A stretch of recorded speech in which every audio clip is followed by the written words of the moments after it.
সব জল্পনা কল্পনার অবসান ঘটিয়ে স্বাস্থ্যগত কারণ দেখিয়ে পদত্যাগ করেছেন বাংলাদেশের ২২তম রাষ্ট্রপতি মোহাম্মদ শাহাবুদ্দিন।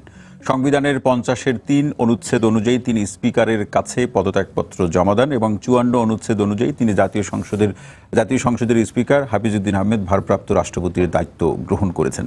একই সঙ্গে সংবিধানের ১২৩-এর ২ অনুচ্ছেদ অনুযায়ী আগামী ৯০ দিনের মধ্যেই নির্বাচন করতে হবে নতুন রাষ্ট্রপতি। স্টুডিওতে উপস্থিত আছেন সুপ্রিম কোর্টের সিনিয়র অ্যাডভোকেট এবং বাংলাদেশ বার কাউন্সিলের সদস্য ব্যারিস্টার মাহফুজুর রহমান মিলন, আছেন ঢাকা বিশ্ববিদ্যালয়ের রাষ্ট্রবিজ্ঞান বিভাগের শিক্ষক অধ্যাপক মোহাম্মদ আইনুল ইসলাম, আরও আছেন এনসিপির জ্যেষ্ঠ যুগ্ম আহ্বায়ক আরিফুল ইসলাম আদিব। আপনাদের তিনজনকে অনুষ্ঠানে স্বাগত জানাচ্ছি। চাই যে মহামান্য রাষ্ট্রপতি তিনি স্বাস্থ্যগত কারণ এই কারণের প্রেক্ষাপটে কি অসুবিধার মধ্যে তাকে পড়তে হয় এরকম একটা ফিরিস্তি দিয়ে পদত্যাগপত্রে এগুলো লিখে তিনি পদত্যাগ করলেন। এখন আপনার কাছে কি মনে হয় একজন এই প্রজন্মের রাজনীতিবিদ হিসাবে এটা কি নিছক স্বাস্থ্যগত কারণ, না ভেতরের রাজনৈতিক চাপ বা নানা ধরনের রাজনৈতিক হিসাব? যে বিষয়গুলো বলে তিনি পদত্যাগ করলেন, আপনার রাজনৈতিক দৃষ্টিভঙ্গিতে বা বিবেচনায় বা পরিমাপে বা মানদণ্ডে তার হিসাবটা কি মেলে? ধন্যবাদ আপনাকে এবং একই সাথে যারা দেখছে সবাইকে ধন্যবাদ জানাই। আমাদের সাথে দুইজন আলোচক উপস্থিত আছেন, তাদেরকে ধন্যবাদ জানাই। প্রথমত বিষয় হচ্ছে যে তিনি যে স্বাস্থ্যগত কারণ উল্লেখ করছেন, শুধুমাত্র স্বাস্থ্যগত এই কারণটি তো মোটেই এটা প্রাইম কারণ না, এটা তো প্রথমত একটা বিষয়। দুই নম্বরটি হচ্ছে যে স্বাস্থ্যগত কারণ দেখানোর অন্যতম কারণটা হচ্ছে যে আসলে যে তিনি বিদায় নেওয়ার পরপরই যেন দ্রুত চিকিৎসার জন্য আবেদন করে একটা দ্রুত সেফ এক্সিট নেওয়া যেতে পারে। সেটা সিঙ্গাপুর হোক, থাইল্যান্ড হোক, দুবাই কিংবা দিল্লিও হতে পারে, সেটা যেখানেই হোক। তো ফলশ্রুতিতে এটা যে একটা সেফ এক্সিটের একটা উসিলা, মানে কজটাকে আগে এস্টাবলিশ করা স্বাস্থ্যগত কারণ দেখে। এবং পদত্যাগপত্রের প্রথমে যে 2 প্যারা যে ফিরিস্তি, জাতির ক্রান্তিকালে ত্রাণকর্তা তিনি হয়েছেন, এই যে ফিরিস্তি গোয়া এবং সুপ্রিম কোর্টের পরামর্শে একটা সাংবিধানিক বিশেষ করে ১০৬ অনুচ্ছেদের কথা উল্লেখ করে, মানে এই যে বড় ফিরিস্তির যে লিখে তার কাজটাকে একটা সাংবিধানিক বৈধতা, মানে যেটাকে বলে। অনেকে প্রশ্ন করছেন, আমি এখানে এই প্রশ্ন আরেকবার একটু করি যে তিনি পদত্যাগপত্রে যা লিখলেন স্বাস্থ্যগত কারণ, যে ভাই মোটা দাগে কথা হচ্ছে আমি আমার শারীরিক অবস্থার কারণে দায়িত্ব পালন করতে পারছি না, এখানে তিনি কি করলেন ইত্যাদি ইত্যাদি যে একটা সাংবিধানিক যে কিছু বিবরণ রেখে গেলেন, এই পদত্যাগপত্র রাষ্ট্র গ্রহণ করলো কেন বা সরকার গ্রহণ করলো কেন, এই প্রশ্ন আছে, অনেকেই প্রশ্ন করছে। এখন এই যে পুরো পদত্যাগপত্র তো একটা হিস্ট্রিক্যাল ডকুমেন্ট, তা তো অবশ্যই ভবিষ্যতের জন্য। এবং এই যে সরকার, নির্বাচিত সরকার বা নির্বাচিত প্রধানমন্ত্রী, তার দায়িত্ব পালনের একটা হিস্ট্রিক্যাল, এটা কিন্তু একটা নোট হিসাবে থেকে যাবে।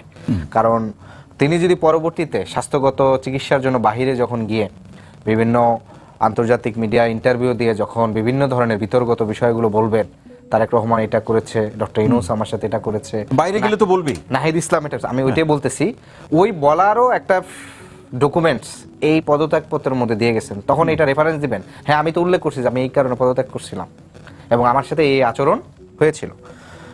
এটা গেল তার কারণ বসে। মূল যে বিষয়টা যিনি পদত্যাগ করছেন, এটা বিএনপি তাকে পদত্যাগ এই মুহূর্তে বিএনপি মনে করছে তার জন্য সুইটেবল টাইমটা।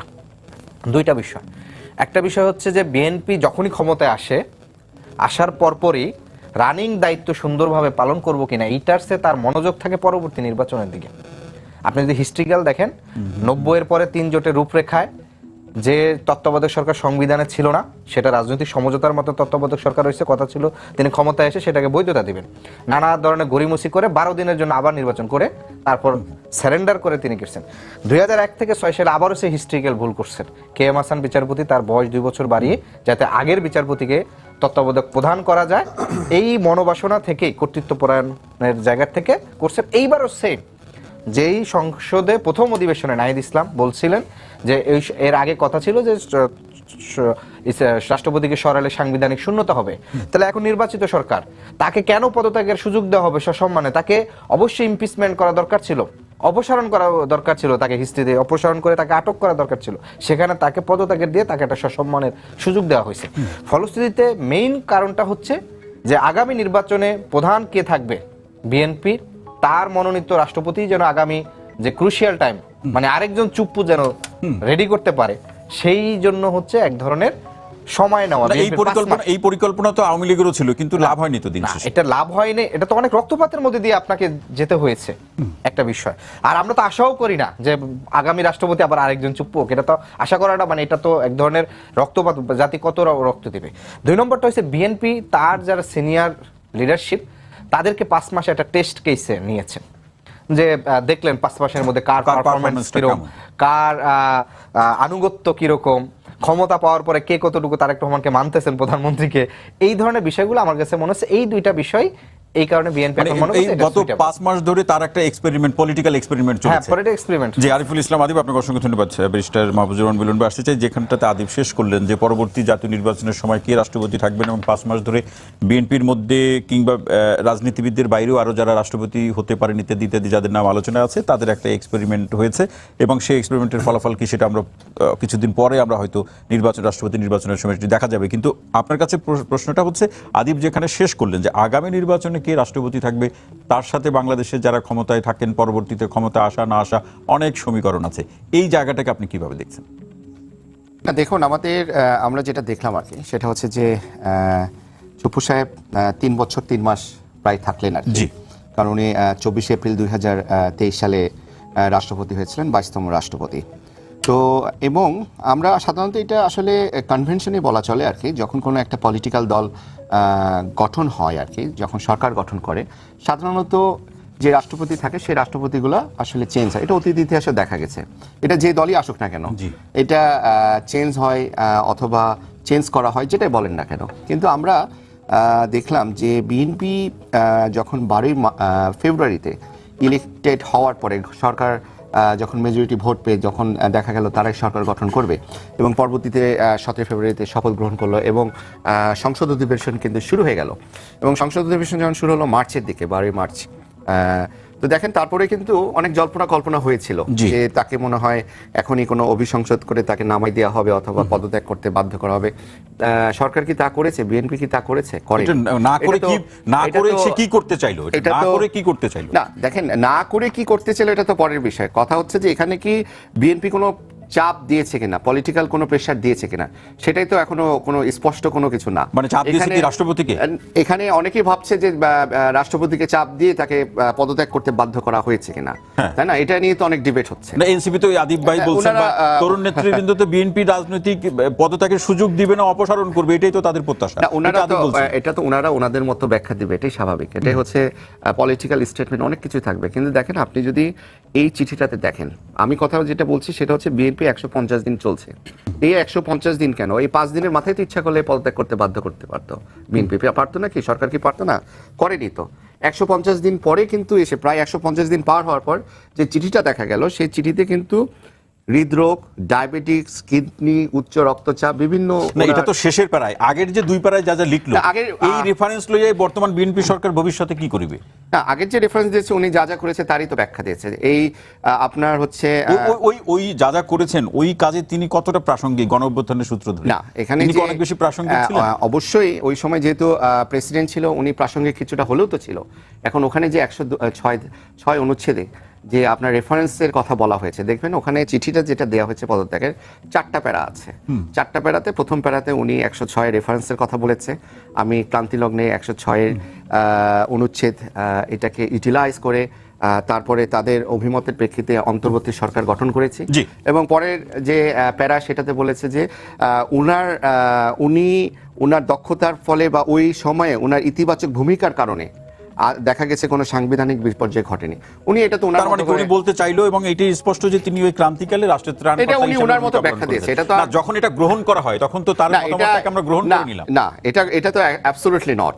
এটা একজন পদত্যাগ করেছে আর কি। তো তার পদত্যাগ পত্র তো যখন স্পিকার বরাবর দেওয়া হয়েছে আপনার হচ্ছে সংবিধান অনুযায়ী যে পদত্যাগ দিতে হবে স্পিকারের কাছে, এখন স্পিকারের কাছে পদত্যাগ পত্র দিল, ওই ভিতরে উনি কি বললো তার মানে ওইগুলাকেও মেনে নেওয়া হচ্ছে, জিনিসটা তো তা না। এটা তো একটা ফর্মাল লেটার, এটা ফর্মাল লেটার। এখন ফর্মাল লেটারের কনক্লুশনটা কি? যে আমি পদত্যাগ করছি, তাই না? লাইন হবে একটা, লাইন একটা হতে কিন্তু পারে, পুরো পৃষ্ঠা জুড়ে উনি লিখলেন। ওনার মতো বলেছে। আমরা যখন কোনো একটা পদ থেকে পদত্যাগ করতে চাই, আমি বলতে পারি আমি এত তারিখে এসেছি, এতদিন ছিলাম, মধ্যখানে এইসব ঘটনা ঘটেছে এবং আমি এখন পদত্যাগ করছি আমার স্বাস্থ্যগত কারণে।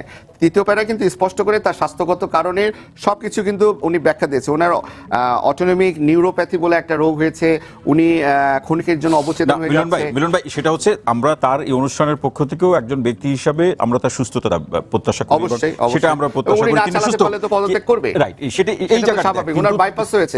তিনি এই পদত্যাগপত্রে যা যা লিখলেন, তার মানে 2 বছর ধরে তিনি যে থাকলেন তার একটা বৈধতা তিনি নিজেই উৎপাদন করে গেলেন। সেটা নিজে উৎপাদন করেছে, এটা তো আর এখানে কোর্ট কর্তৃক তো তাকে স্বীকৃত দেওয়া হচ্ছে না, বা সরকার কর্তৃক তার মানে তাকে তার শুধু লিখলেই কাজের হবে না, স্বীকৃত। আইনগত কিছু বিষয় আছে। Exactly, উনি ওনার কথা বলতেই পারেন পরবর্তী উনি পর্যায়ে ওনার কথা এই বলতে পারেন। প্রসঙ্গটা নিয়ে আমরা আলোচনা করব, যে আইনগত কি প্রসঙ্গ আছে। অধ্যাপক মোহাম্মদ আইনুল ইসলাম স্যার, আপনার কাছে আসতে চাই যে রাষ্ট্রপতির পদত্যাগের মধ্য দিয়ে বাংলাদেশের রাজনীতিতে নতুন অধ্যায় শুরু হতে যাচ্ছে কিনা।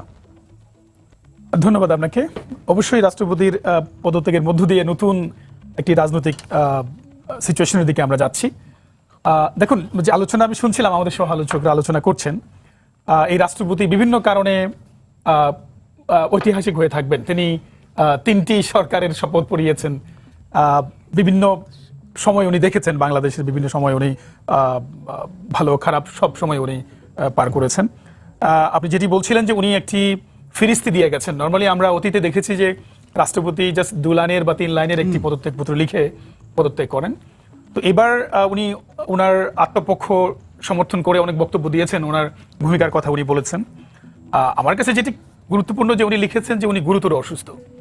এখন একটি মানুষ যদি গুরুতর অসুস্থ হয়, তাকে তো আসলে হসপিটালে যাওয়ার কথা। উনি হসপিটালে যায়নি, বরং আজকে একজন সাংবাদিক ওনাকে জিজ্ঞেস করছিলেন, উনি বলছেন যে ওনার গুলশানের বাসায় উনি অবস্থান করবেন।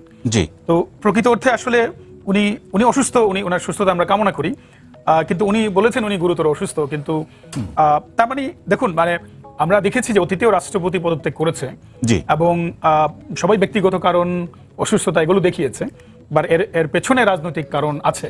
আমরা মানে এই জায়গাটাতে আইনুল স্যার, সেটা হচ্ছে শারীরিক কারণ, ব্যক্তিগত কারণ, এগুলো কারণ হিসেবে কারণ। কিন্তু আমাদের দেশের বাস্তবতা হলো যে যারা সরকার গঠন করেন, তারা না চাইলে কারো এই সমস্ত পদে, রাষ্ট্রপতি সহ গুরুত্বপূর্ণ পদে থাকার কোনো সুযোগ নাই। তা এমনকি 5 মাসের রাজনৈতিক প্রেক্ষাপট তৈরি হলো যে বিএনপি সাংবিধানিক ধারাবাহিকতা বজায় রাখার জন্য পরিবর্তনে তারা রাজনৈতিক সম্মতি দিল না। 5 মাস এসে কি পরিবর্তন হলো যে এই সাংবিধানিক ধারাবাহিকতার ছেদ করতে হলো? না, এই পদত্যাগের পেছনে অনেকগুলো রাজনৈতিক কারণ আছে, জি, যেগুলো আমি বলার চেষ্টা করছিলাম। তো ইতিমধ্যেই আমার সহ-আলোচক আলোচনা করেছেন যে 5 মাস অতিক্রান্ত হওয়ার ফলে যে জিনিসটি ঘটবে, যে আগামী দিনে যে রাষ্ট্রপতি আসবেন, তিনি আগামী তত্ত্বাবধায়ক সরকার বা অন্তর্বর্তীকালীন সরকার, যে সরকারের আমলে নির্বাচন হোক না কেন, ওই সময়টাই উনি রাষ্ট্রপতি থাকবেন। ফলে এই সময়ের একটা সুবিধা হয়তো এই বিএনপি সেটি নিতে পারে। রাজনৈতিক চাওয়া পাওয়া আছে এখানে এটি গুরুত্বপূর্ণ হতে পারে। পাশাপাশি আমরা আরো বিভিন্ন জায়গায় যে আলোচনাগুলো শুনছি, যেগুলোর হয়তো ওভাবে সমর্থন আমরা পাইনি বিভিন্ন সূত্র ধরে, বাট বলা হচ্ছে যে উনি সাবেক প্রধানমন্ত্রীর সাথে কথা বলেছেন লন্ডন থেকে, এই কথাগুলো আমরা শুনছি। আবার আরো অনেক আছে, ধরুন যে কোনো সময় সাবেক প্রধানমন্ত্রী দেশে চলে আসবেন, এরকম কথাও বলা হচ্ছে। তো এই সিচুয়েশনে উনি সারেন্ডার করবেন, সেই ক্ষেত্রে রাষ্ট্রপতির পদটি কিন্তু খুব গুরুত্বপূর্ণ। রাষ্ট্রপতি দেখুন, অনেকগুলো মামলাও কিন্তু এখন রায় হচ্ছে, এই মামলাগুলোর রায় এক পর্যায়ে রাষ্ট্রপতির কাছে যাবে। ফলে রাষ্ট্রপতি 5 মাস ছিলেন, রাজনৈতিক কারণে ছিলেন, এখন উনি স্বাস্থ্যগত কারণে চলে যাক, বাট এর পিছনে একটা রাজনীতি আছে, অবশ্যই আছে, এবং এই রাজনীতি সামনে হয়তো আরো পরিষ্কার হবে। মানে এই যে রাজনীতি আছে বলে মনে করছেন বা আপনারা তিনজনই ভাবছেন, সেই রাজনীতি কি বিএনপির যে ক্ষমতায় থাকার ক্ষেত্রে কিংবা দেশের আইনশৃঙ্খলা পরিস্থিতি বা রাজনৈতিক পরিস্থিতি স্থিতিশীল রাখা, রাজনৈতিক ডিউ আনডিউ বেনিফিটের যে প্রসঙ্গ, নিজের লোক থাকলে একরকম, অন্যের লোক থাকলে আরেক রকম পরিস্থিতি হবে, এগুলোই কি মূল রহস্য? এগুলো রাজনৈতিক সুবিধা তো আছেই, মানে ওনার 5 মাস থাকার পেছনে হ্যাঁ, মানে এক ধরনের স্থিতিশীলতা আপনি বলতেই পারেন, কারণ বিএনপি ক্ষমতায় আসছে, ওনারা ক্যাবিনেট ফর্ম করেছেন, ওনাদের দলের মধ্যে অনেকেই অ্যাসপিয়ারেন্ট আছে যারা রাষ্ট্রপতি হতে চান। তো এই জায়গাতে এক ধরনের স্থিতিশীলতা তৈরি করা, মানে বিভিন্ন জায়গা থেকে আমরা বলতে পারি যে 5 মাস ওনারা সময় নিয়েছেন, এই সময়টি অবশ্যই রাজনৈতিক ভাবে দেখা মানে যায়। একেবারে স্যার, যেহেতু আপনি রাষ্ট্রবিজ্ঞানের এই প্রসঙ্গগুলো নিয়ে আপনি পড়ান এবং গণমাধ্যমে কথা বলেন, আমার জানার জায়গা থেকে এবং কিংবা সোশ্যাল মিডিয়াতে বা আমাদের যারা দেখছেন তাদেরও হয়তো অনেকের জিজ্ঞাসার ক্ষেত্রের সাথে আমার প্রশ্নটি মিলে যেতে পারে যে আমরা যদি রাষ্ট্রপতির মোটা দাগে যদি তার ক্ষমতার জায়গাগুলো দেখি, কোড আনকোড, যে আসলে তিনি যে কোনো সময় একটা সংসদ ভেঙে দিতে পারেন, কোড আনকোড বলছি, এই ভয়টা কি বিএনপিকে বেশি কাবু করছে বা কাবু করেছিল? রাষ্ট্রপতির এই পাওয়ারগুলো কিন্তু আছে, মানে যে কোনো ধরনের রাজনৈতিক সংকট যখন তৈরি হয় তখন কিন্তু রাষ্ট্রপতির কাছে অনেকগুলো দায়িত্ব চলে যায় এবং রাষ্ট্রপতি তখন বিভিন্ন সিদ্ধান্ত নিতে পারেন। এবং আমি মনে করি যারা সরকারে আছেন তাদের এই বিষয়ে ভয় পাওয়ার ব্যাপার থাকতে পারে। ফলে তাদের একজন দলের বা তাদের সমর্থনপুষ্ট একজন ব্যক্তি যদি তাদের সময়ে যখন তত্ত্বাবধায়ক সরকার হবে যদি রাষ্ট্রপতি থাকতে পারেন, সেটির একটি সুবিধা অবশ্যই একটা নেওয়ার সুবিধা সুযোগ আছে। দল পাইলেও পেতে পারে। অসংখ্য ধন্যবাদ অধ্যাপক আইনুল ইসলাম। আর আলোচনার সময় আরিফুল ইসলাম আদিব, আপনার কাছে আসতে চাই যে লন্ডনে যখন মাননীয় রাষ্ট্রপতি চিকিৎসা নিতে গেলেন, কার্যক্রম নিষিদ্ধ থাকা আওয়ামী লীগের প্রধানমন্ত্রী শেখ হাসিনার সাথে তার কথোপকথন, এটা আমাদের কাছে এখনো একেবারে কনক্রিট বা ভ্যালিড কোনো সোর্স নেই, কিন্তু এরকম একটা গুঞ্জন আছে। এই গুঞ্জনটা বাংলাদেশের, তিনি যেহেতু আওয়ামী লীগের সময়ে নিয়োগ পাওয়া রাষ্ট্রপতি, শেখ হাসিনার পা ধরে সালাম করা ইত্যাদি ইত্যাদি, এই রাষ্ট্রপতি চুপ্পু সাহেব নিজেই এগুলো গণমাধ্যমে বলেছেন।